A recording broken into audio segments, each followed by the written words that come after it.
अस्सलाम वालेकुम viewers. Technical 86 channel में हम आपको खुशामदीद करते हैं। दोस्तों, आज बहुत ही लेटेस्ट वीडियो लेके आया हूँ और बहुत ही काम वाली वीडियो लेके आया हूँ जिसमें आपको बहुत ज़्यादा अच्छी लगेगी और जिसमें आप बहुत ज़्यादा काम कर पाएंगे। तो आज की वीडियो है, हमने बैकग्राउंड चेंज कैसे करना है, एक तस्वीर का बैकग्राउंड कैसे दूसरा लगाना है। तो चलते हैं कंप्यूटर की स्क्रीन पे। हमने एडोब फोटोशॉप को किया ओपन, पहले की तरह डबल क्लिक करके या राइट क्लिक करके भी ओपन कर सकते हैं। तो आज हम राइट क्लिक करके ओपन पे क्लिक कर दिया तो ये ओपन हो गया।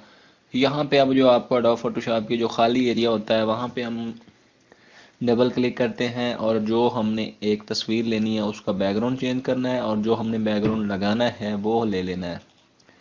तो हम चले जाते हैं डेस्कटॉप के ऊपर, वहाँ से हम एक बैकग्राउंड उठा लेते हैं और एक पिक्चर उठा लेते हैं। तो दोस्तों, जैसा कि आप लोगों को नज़र आ रही है, हम लोगों ने ये पिक्चर उठा ली। इसका हमने बैकग्राउंड लगाना है ये वाला, ठीक है। तो उसके लिए हम क्या करेंगे, उसके लिए हम ये करेंगे, इस तस्वीर को ले लिया ओपन और यहाँ पे जो आपको टूल्स हैं उसके ऊपर नज़र आ रहे हैं, जो लेफ़्ट साइड पे दूसरे नंबर पे ऑप्शन पड़ा है ये वाला पॉलीगॉन टूल। यहाँ पे आप क्लिक करोगे तो ये तीन ऑप्शन नज़र आ रहे होंगे, लेसो टूल, पॉलीगॉन टूल और ये है मैग्नेटिक टूल। इन तीनों में से आप कोई भी इस्तेमाल कर सकते हैं। तो मैं ज़्यादातर ये यूज़ करता हूँ, पॉलीगॉनल टूल, लेसो टूल मैं ये इस्तेमाल करता हूँ, ठीक है। आप इनमें से जो भी इस्तेमाल करना चाहें कर सकते हैं। तो इस तस्वीर में जो सबसे ज़्यादा मुश्किल काम होता है वो कटिंग का होता है। कटिंग आप जितनी अच्छी करेंगे, प्यारी करेंगे, आपकी पिक्चर का, तस्वीर का बैकग्राउंड भी उतना ही प्यारा बनेगा। तो कंट्रोल प्लस के साथ इसको जूम ले लें, ठीक है, और स्पेस प्रेस करके आप इसको तस्वीर को ऊपर नीचे घुमा सकते हैं। मैं इसको फुल जूम ले लेता हूँ, बड़ा कर लेता हूँ और अब यहाँ से इसकी कटिंग स्टार्ट कर देते हैं जूमिंग करके।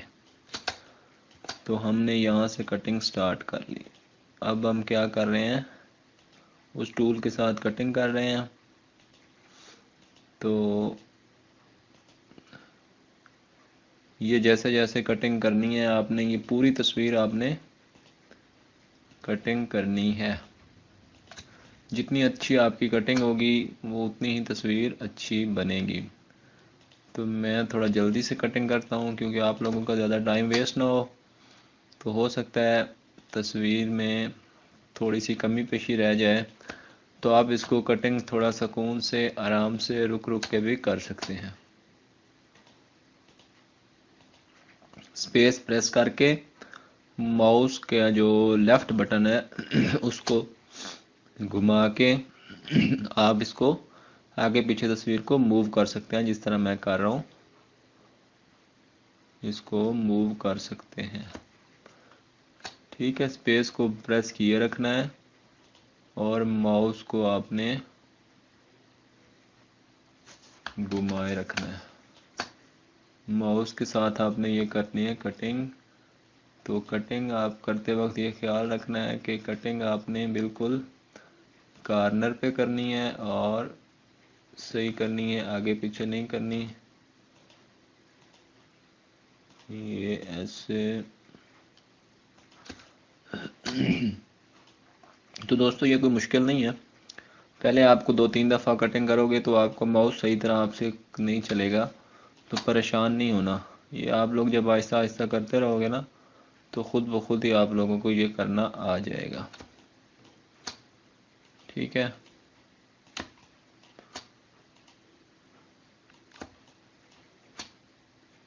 ये हमने कटिंग हमारी तकरीबन हो गई है, कंप्लीट होने जा रही है, अभी थोड़ी सी नीचे से भी रहती है।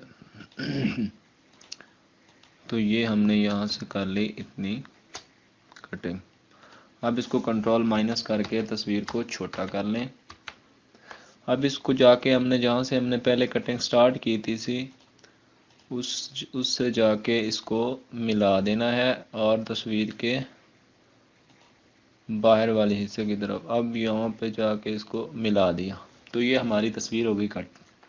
इसके आगे क्या करना है इसके बाद अगर आप सिंपल डिलीट कर दोगे तो ये आपका बैकग्राउंड डिलीट हो जाएगा इस तरह। आप लोगों को इस तरह नहीं चाहिए, आप लोगों को सादा बैकग्राउंड नहीं चाहिए। मैं कंट्रोल Z करके वापस जा रहा हूँ। इस जो आप लोगों को ये हमारी लेयर्स वाली ऑप्शन पे जो बैकग्राउंड नज़र आ रहा है ना, राइट साइड पे, कंप्यूटर के राइट साइड के नीचे कॉर्नर पे जो लेयर का ऑप्शन है, इस बैकग्राउंड के ऊपर आपने माउस का डबल क्लिक करना है बटन।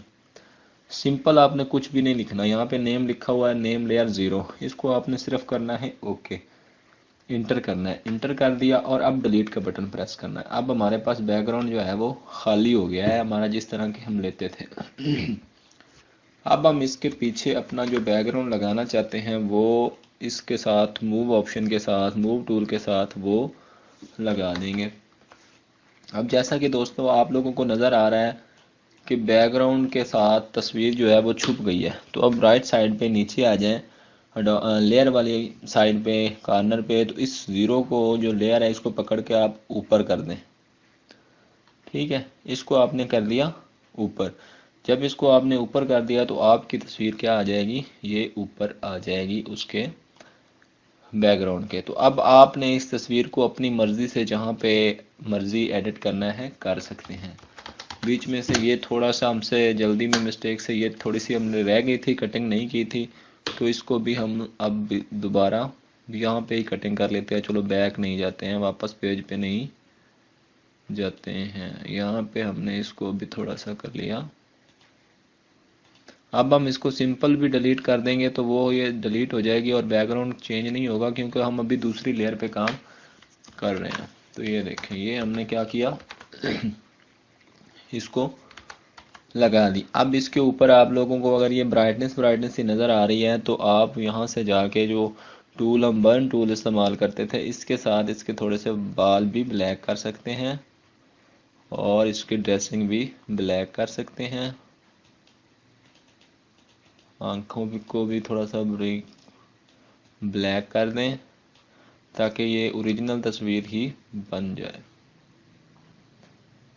तो ये देखें दोस्तों, ये हमारी जो तस्वीर थी बैकग्राउंड वाली, ये हम लोगों ने बैकग्राउंड चेंज कर दिया। तो ये बैकग्राउंड हमारा तस्वीर का चेंज हो गया। ठीक है, तो इस तरह से आप लोग इस तस्वीर को, अगर आप लोगों को लगता है ये बड़ी छोटी भी कर सकते हैं। ठीक है, अगर नहीं तो आप लोग यहाँ पे ठीक लग रही है तो आप इसको बैकग्राउंड जो था इसका हम उसको भी बड़ा छोटा कर सकते हैं। वो अब आप पे डिपेंड करता है कि आप अपनी तस्वीर को किस तरह से प्यारा बना सकते हैं। तो ये दोस्तों था आज की हमारी वीडियो थी कि हमने तस्वीर का बैकग्राउंड कैसे चेंज करना है। तो ये देखो, ये हमारी थी जो तस्वीर हमने ली थी शुरू में, वो आपको दोबारा करके मैं चेक करवा देता हूँ कि वो कौन सी तस्वीर थी। इसको हम सेव कर लेते हैं क्योंकि मैंने उसी फाइल को एडिट किया है। तो उसमें हम जब एक फ़ाइल ओपन करते हैं तो पहले वाली फ़ाइल जो थी वो ही शो हो रही है। तो अब हम उसको तस्वीर को ओपन करते हैं, इसको हम नो सेव कर देते हैं और हम पहले वाली तस्वीर को इसमें आके आप लोगों के सामने शो करवाते हैं। तो दोस्तों ये थी हमारी आज की वीडियो कि हमने एक तस्वीर का बैकग्राउंड चेंज कैसे करना है। तो जैसे दोस्तों आप लोगों को नज़र आ रहा है ये बैकग्राउंड इस तरह का था और हमने वहाँ पे इस तरह का बैकग्राउंड लगा दिया। तो उम्मीद करता हूँ दोस्तों आप लोगों के आज की मेरी वीडियो बहुत अच्छी लगी होगी और आप लोगों ने सीख भी लिया होगा। अगर आप लोगों को कोई भी ज़रा मुश्किल पेश आ रही हो तो आप मुझे कमेंट्स करें और मैं आपको कमेंट्स में भी आपके आंसर का जवाब दूंगा, आपके क्वेश्चन का आंसर दूंगा, सॉरी। तो किसी भी तरह का आपको मसला पेश आ रहा हो तो आप मुझसे कमेंट्स पे बात कर सकते हैं। मैं हर कमेंट्स का जवाब देता हूँ, थोड़ा लेट हो सकता है लेकिन जवाब लाजमी आप तक पहुँच जाएगा। तो दोस्तों इस तरह आप एडोब फोटोशॉप में किसी भी पिक्चर का बैकग्राउंड चेंज कर सकते हैं और उस तस्वीर को प्यारे से प्यारा बना सकते हैं। तो दोस्तों जैसा कि मैं लास्ट पे यही कहता हूँ, मैसेज देता हूँ कि मेरा एजुकेटेड का चैनल है। अगर आप लोग कुछ सीखना चाहते हैं एडोब फोटोशॉप, कंप्यूटर के बारे में, टाइपिंग स्पीड के बारे में, MS ऑफिस, एक्सेल, यूट्यूब के बारे में, विजिटिंग कार्ड, सर्विस कार्ड कैसे बनाते हैं और गूगल की सर्च के बारे में, ठीक है। तो इस तरह की मेरी और भी बहुत सी मज़ीद वीडियो हैं तो वो भी देखें और मेरे चैनल के साथ जुड़े रहें। सब्सक्राइब ज़रूर करें और बेल आइकन को जो बटन है उस पर प्रेस करें ताकि मेरा नोटिफिकेशन आपको आ सके और आप मेरी मज़ीद अच्छी अच्छी वीडियो से फ़ायदा उठा सकें और अपने दोस्तों के साथ भी शेयर करें और मेरे अपने दोस्तों को भी इस चैनल पे लाएं ताकि वो भी इससे सीखें। तो नेक्स्ट वीडियो तक के लिए मुझे इजाज़त दीजिए। आपका भुट्टा नेक्स्ट वीडियो इंशाल्लाह बहुत ही अच्छे तरीके से लेके आएगा और आपको पूरी कोशिश करेगा समझाने की, और आप लोगों को समझ आ जाए तो मेरी मेहनत पूरी हो जाती है। बस मेरा यही मकसद है कि आप लोग इससे सीखें, ज़्यादा से ज़्यादा काम करें और अपना जो बेरोज़गार हैं वो अपना रोज़गार हासिल कर सकें। और आप अगर एडोब फोटोशॉप अच्छी तरह सीख सकते हैं, आप वो फ़ोटो स्टूडियो बना सकते हैं और फोटो स्टूडियो पे आप अपना घर का सर्किट बहुत ही अच्छे तरीके से चला सकते हैं। तो नेक्स्ट वीडियो तक के लिए दोस्तों मुझे इजाज़त दीजिए। अल्लाह हाफिज़।